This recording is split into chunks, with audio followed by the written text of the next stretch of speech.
CIET-NCERT द्वारा प्रस्तुत है कला पर आधारित कक्षा 6 की हिंदी की ध्वनि पाठ्य पुस्तक कृति।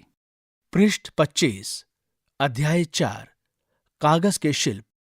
इस अध्याय में आप सभी कागज को एक आकर्षक और कलात्मक माध्यम के रूप में जान पाएंगे।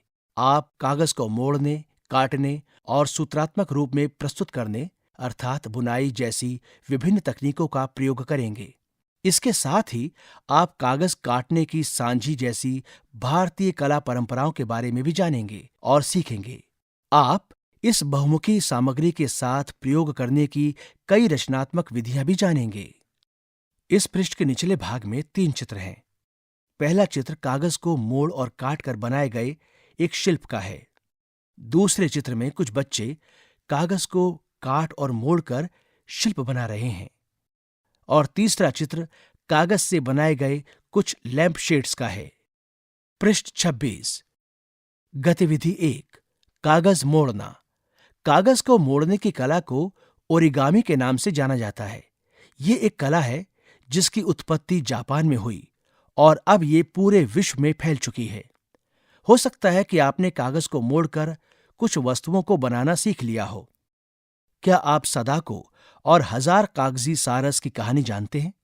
सदाको 11 साल की एक छोटी जापानी लड़की थी। 1945 में हिरोशिमा पर परमाणु बम गिरने के नकारात्मक प्रभाव से उसे एक असाध्य रोग हो गया था। जब सदाको की अस्पताल में चिकित्सा चल रही थी, तब उसकी सहेली ने उसे कागज के सारस बनाने की किंवदंती अर्थात पुरानी कहानी सुनाई। सदाको ने अपने जीवन को आगे बढ़ाने की आशा में 1000 कागज के सारस बनाने आरंभ कर दिए, लेकिन 644 सारस बनाने के कुछ समय बाद ही सदाको की मृत्यु हो गई। लेकिन वो स्वयं पूरे विश्व में एक किंवदंती के रूप में प्रसिद्ध हो गई।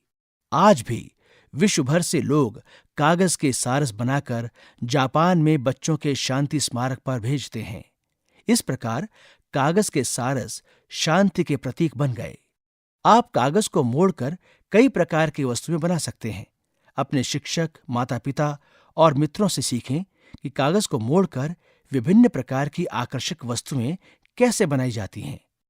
इस पृष्ठ के निचले भाग में विभिन्न चरणों में कागज से सारस बनाने की गतिविधि दी गई है। पृष्ठ 27, गतिविधि 2, कागज काटना। सांझी एक ऐसी पारंपरिक कला है जो उत्तर प्रदेश के मथुरा और उसके आसपास के क्षेत्रों में प्रचलित है। ऐसा माना जाता है कि इस कला का उपयोग मूल रूप से रंगोली के सांचों के रूप में किया जाता था। आजकल ये सांचे कागज से बने होते हैं और बहुत ही जटिल तरीके से विभिन्न प्रकार की संरचना और छवियों में काटे जाते हैं। आप विन्यास की कल्पना करके स्वयं के सरल सांचे और चित्र बना सकते हैं। आप इन कटे हुए कागजों का उपयोग लालटेन और अन्य सजावट की वस्तुएं बनाने के लिए भी कर सकते हैं। यहाँ कुछ विचार दिए गए हैं। स्वयं प्रयोग कीजिए और आपस में नए विचार अपनी कक्षा में साझा कीजिए। इस पृष्ठ के बाईं तरफ कागज से सांझी काटने का एक चित्र है और दाएं तरफ काटे हुए कागज का एक शिल्प है। कागज काटने के लिए कैंची और तीक्ष्ण उपकरणों का उपयोग करते समय सभी सुरक्षा सावधानियों का ध्यान अवश्य रखें।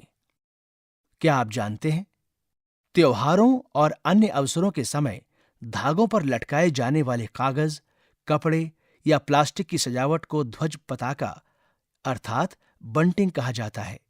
ये बहुत रंगीन होते हैं। इनमें से विभिन्न प्रकार के आकारों और समानाकृतियों अर्थात पैटर्न को काटकर इन्हें और अधिक सुंदर बनाया जा सकता है। पृष्ठ 28, गतिविधि 3, कागज की बुनाई। कागज एक जादुई सामग्री है। जैसा कि आपने पिछली गतिविधि में देखा, कागज सरलतापूर्वक अपना रूप परिवर्तित कर सकता है।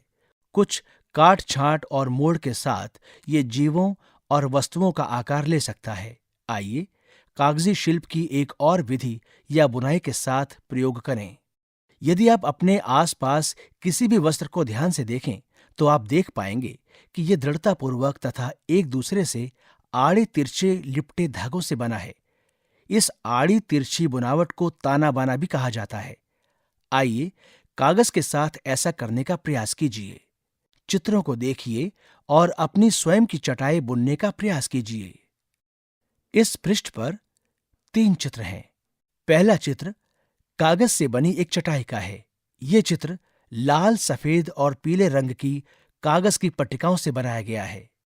दूसरा चित्र हरे और पीले रंग के कागज की पट्टियों से चटाई बनाने का है। और तीसरा चित्र कागज की विभिन्न प्रकार की पट्टियों से बने 6 चटाइयों का है। अभ्यास कीजिए। बुनाई के लिए अन्य माध्यमों जैसे प्राकृतिक तंतु, कागज, कपास, ऊन, बांस, अखबार, जूट, ताड़, वस्त्र की बेकार पड़ी पट्टियां आदि का प्रयोग कीजिए। अध्याय 4 समाप्त। अभी आप सुन रहे थे कक्षा 6 की हिंदी की ध्वनि पाठ्यपुस्तक कृति। वाचन स्वर प्रवीण शर्मा, ध्वनियांकन मंजू कुमारी, निर्माण सहयोग अरशद अहमद, निर्देशन तथा निर्माण विमलेश चौधरी। यह ध्वनि पुस्तक CIET NCERT नई दिल्ली, भारत द्वारा प्रस्तुत की गई।